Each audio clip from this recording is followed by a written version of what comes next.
If you see such deliciousness, you know you're in Andhra Zook. And today I'm here with a chutney recipe.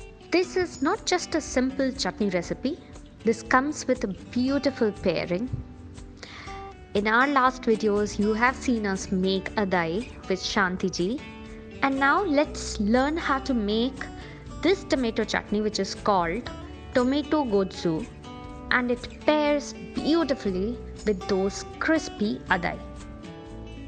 For the masala mix, you have already seen me grind it in our adai recipe. If you haven't, you must go there. Just as a recap, basically I put in a bunch of spices with some dal and just dry roast it until fragrant, and then grind it in a small chutney jar. Now the main part of the recipe is over.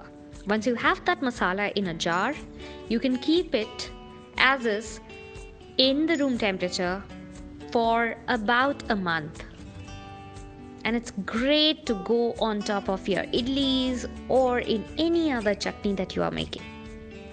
For tomato godsu, let's heat up a pan and add a tablespoon of oil. Let it heat up before adding in some black mustard seeds. Once it splatters, let's add in almost half a teaspoon worth of urad dal. This is basically the black lentils with the husk removed. Add a pinch of hing and be very careful not to burn it.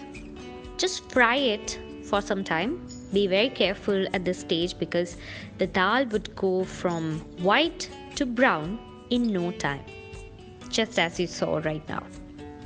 Add in a few crushed curry leaves to flavor the chutney and some finely chopped tomatoes.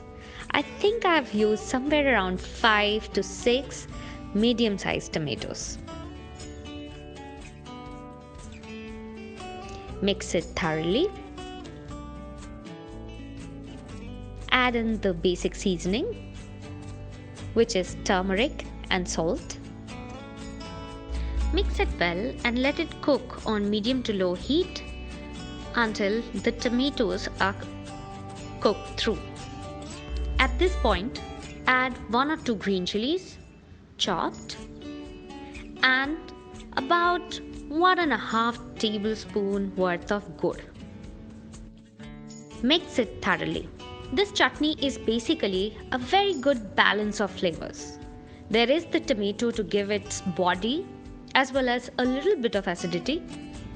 But then we will add some amazing tamarind juice, which can be from a packet as well. What I did was I just soaked a small ball of tamarind in some hot water. Strain it properly and add that juice into this hot pan. Mix it well. Taste for seasoning.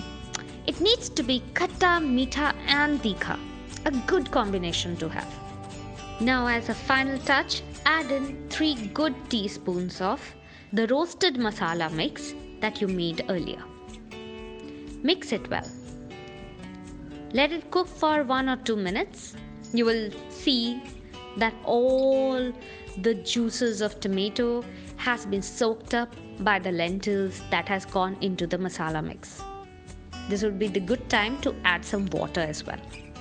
Let the masala and the tomatoes cook down together for about 5 to 8 minutes.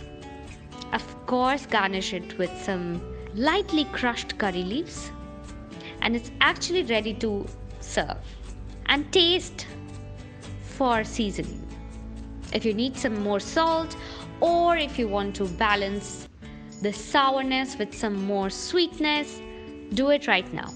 Let it stand uncovered for 5 to 10 minutes before serving. This pairs amazingly well with any sort of breakfast dish, be it adai, be it poha, be it upma, be it sevaiya.